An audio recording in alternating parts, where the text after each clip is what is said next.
Folks, let us drink to lying until the lie becomes truth. This is, by the way, this is a liqueur. It's a Grand Marnier liqueur. It's like a triple sec liqueur that was made by the woman who hosted a reading for us, for Astrid and me, from our murder thrillers books, in a little tiny, very small, extremely small town in not too far from here, called Wolsickendorf. One of the great joys of living in Germany is the funny names.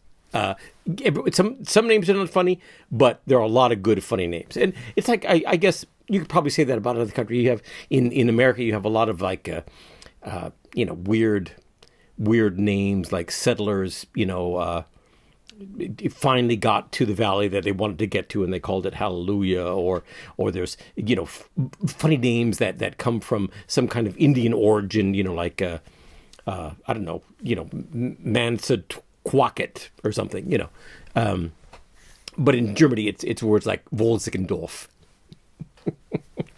So Wolsickendorf, it's a great liqueur. It was a great reading. It was a lot of fun. I think I danced with the mayor.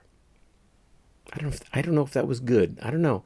I talked with him a while, and then at some point we were on the dance floor, and I'm not sure if he was dancing with his wife or with me, or I was dancing with Astrid. It was all kinds of confusing. I don't know, but it was fun, and it's a great little place. Wolsickendorf, here's to Wolsickendorf, and your wonderful Grand Marnier triple sec liqueur. Thank you. And then there is this issue of change.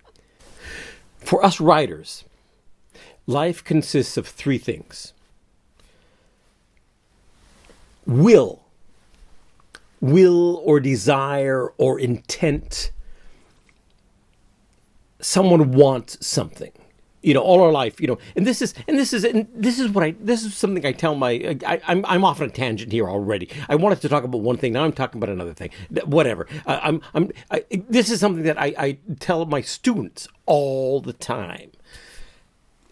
Any story, any conflict it centers around or has to feature prominently these three things: will, struggle, and change. And these are three things that constitute life, are traits of life that are much more integral a part of our lives than we really know. Will, our desire, our intent, our need to have something, to get something. We always want something, starting from the very beginning. We come out of the womb and we start crying because why? Because we want to get back into the womb, because we want warmth, because we want someone to explain to us what the hell is happening, because we want, the boob, whatever it is we want. We want something, and so we cry. And every action that we have, except like when we're sleeping, is about wanting something. We want the candy, so we throw ourselves on the supermarket, floor, and we cry. We want the bicycle for Christmas. We want to get out of doing our homework. We want to be the popular kids in school. We want mom to love us. We want dad to love us. We want to be the best there is. We want to be special. We want to be, noticed. All these things. We want to be loved. We want to, not have to work so hard. We want life to be easier. We want to understand life. We want to be happy. We want to be, find a meaning in life. We want to, fulfill our purpose. We want to not die. So wanting something, the will of the human being is one of the main things. And when you write a story, it's all about that. It's all about what the hero wants. It's wanting, the wantingness, the want, the great want of life. We do it from much more than we know. Right now, I want to sip of this. I want to finish this thing. Astrid wants to get in here as soon as I finished and get on our little, running machine. It's all about want. But not only about want. It's also all about struggle. Because if you want something, you have to struggle to get it. It's not, you never get it just by wanting it. There are some things you can get. You go into McDonald's, you have the money, you get the hamburger. But if you want to lose weight, then it's a struggle. If you want to be a great writer or just a writer or write your first book, it's a struggle. If you want love, it's a struggle. If you want a relationship, it's a struggle. Everything that is worthwhile, good, necessary, big that you want is a struggle. It's difficult.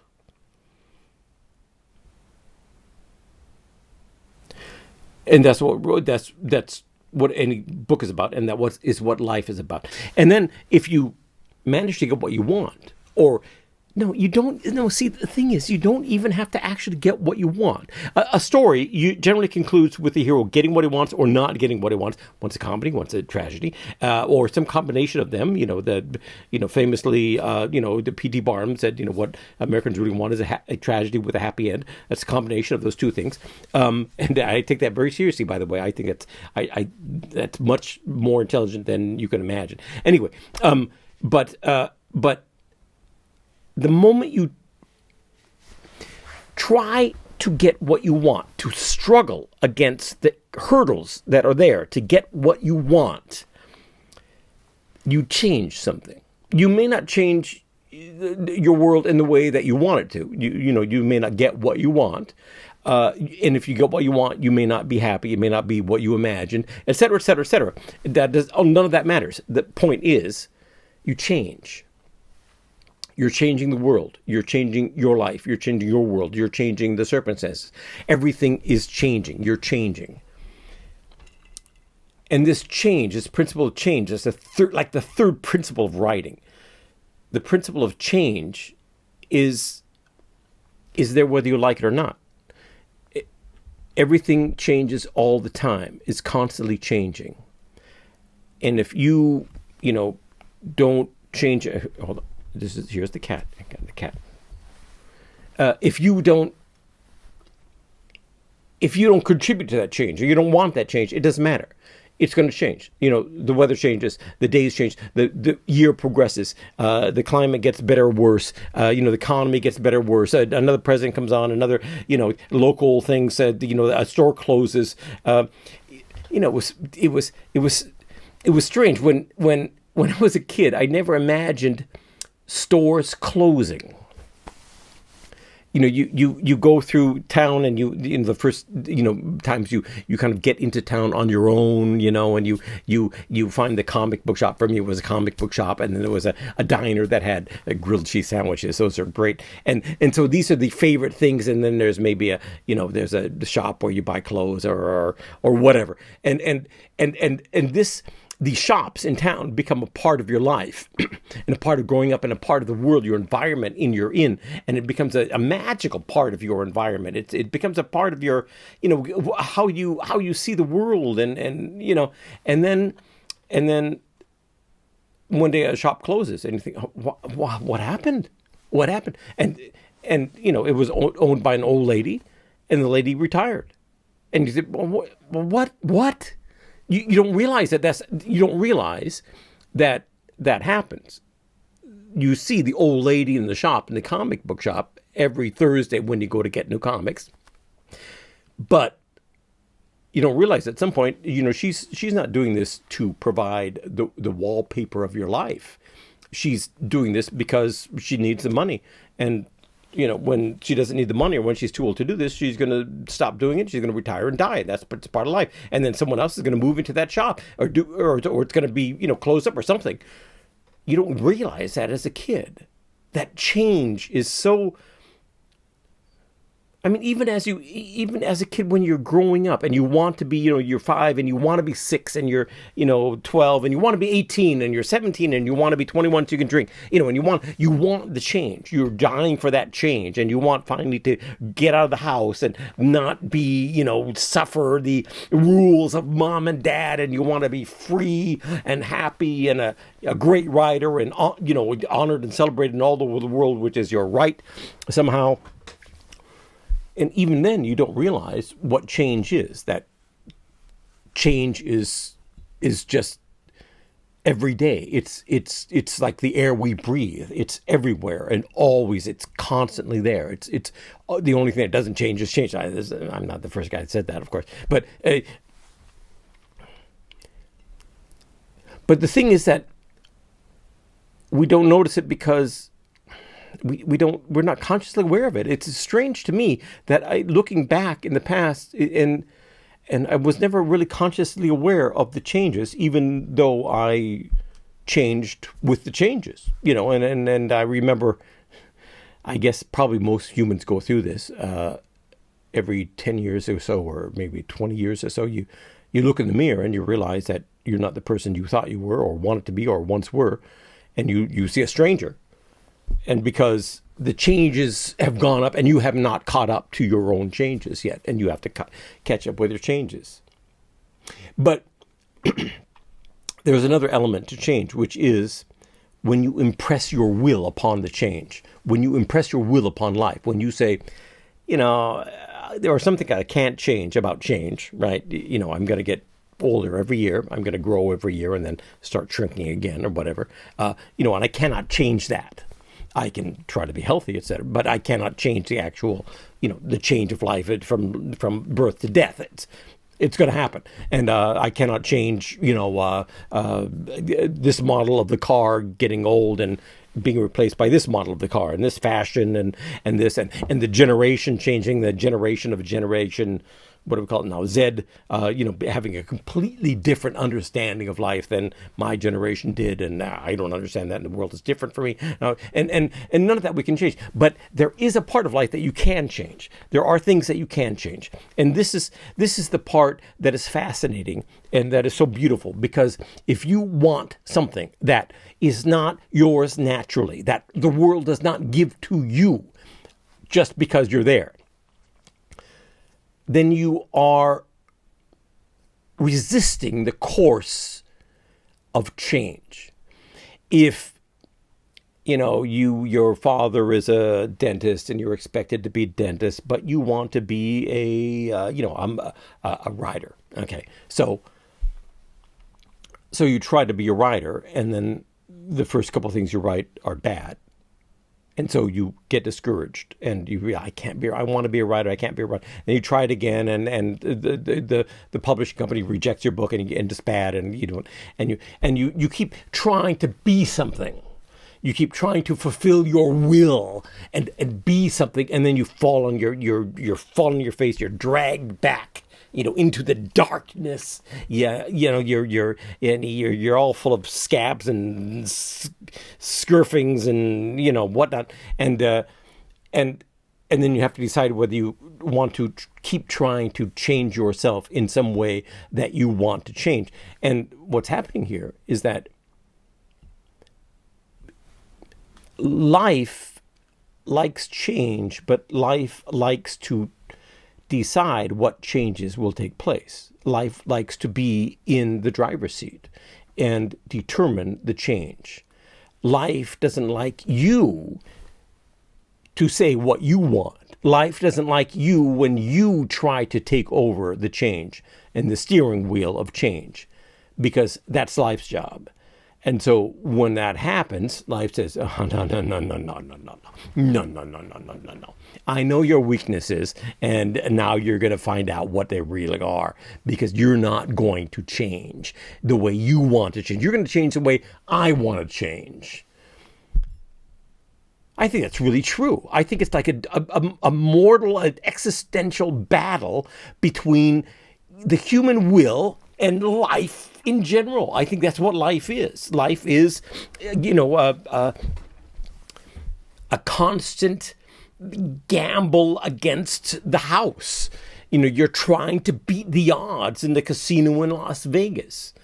And ultimately, life is smarter. Life will ultimately win. But in the meantime, you can get in a few good punches. In the meantime, you can keep going back to that book and keep writing it until you write a good enough book to be published, and until you write a good enough book that people will want to read. You every time you try to it's wrong to say, I'm trying to change my life, because your life is changing anyway. It would be more correct to say, I'm trying to take control of the changing of my life and steer it into the direction I want.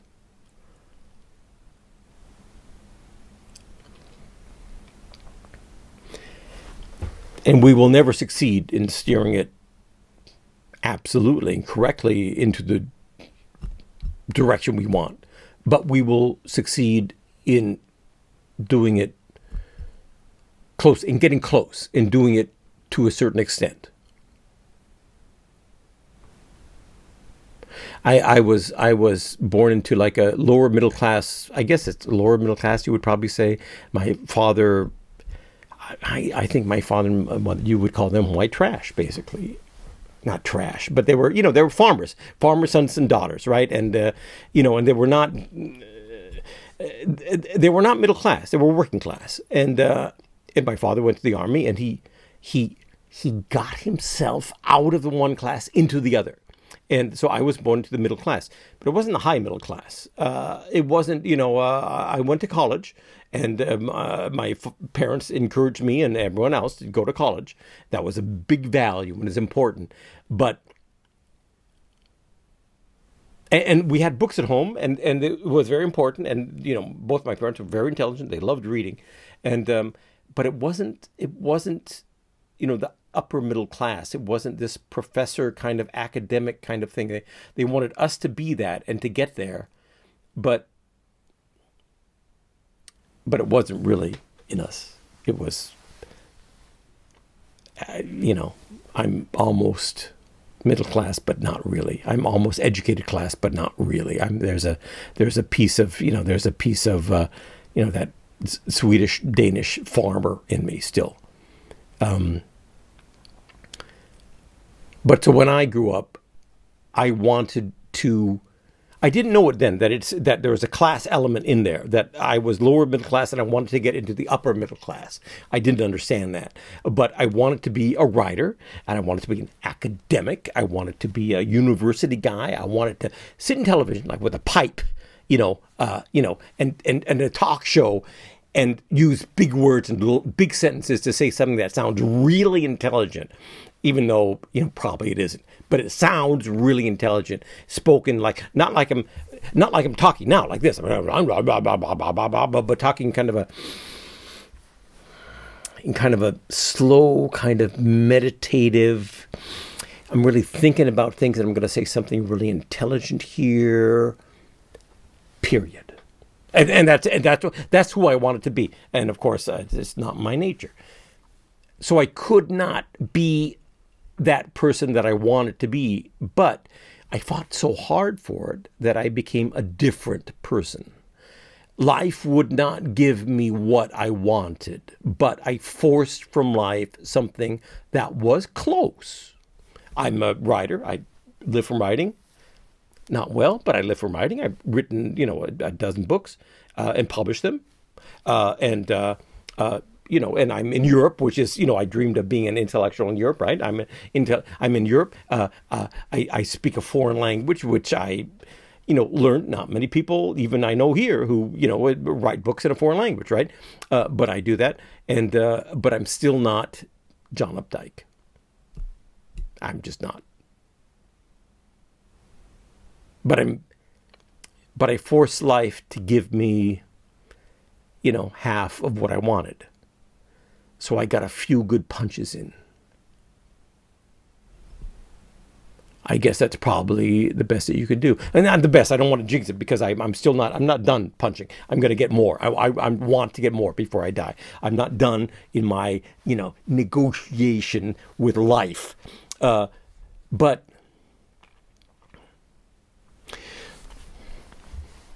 what I'm trying to say is two things.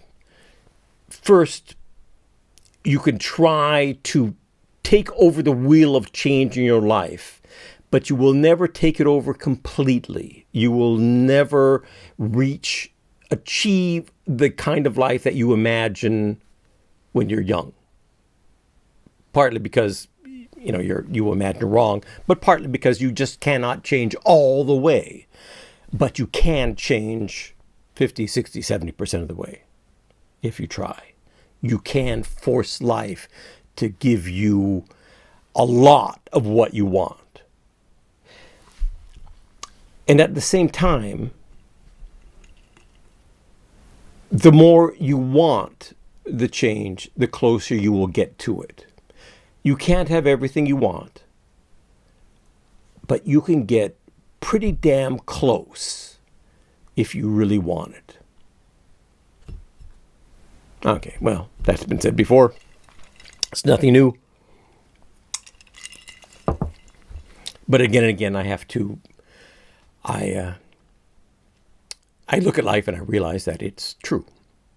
Folks, I hope you guys all get everything you want, or very close to it. I hope you never give up. I hope you can grab the steering wheel of change and steer it into the direction that you want it to go. And I hope in your battle against life and death, in your existential struggle to wring some kind of satisfaction out of this life, I wish you all the love, luck, and happiness in this world.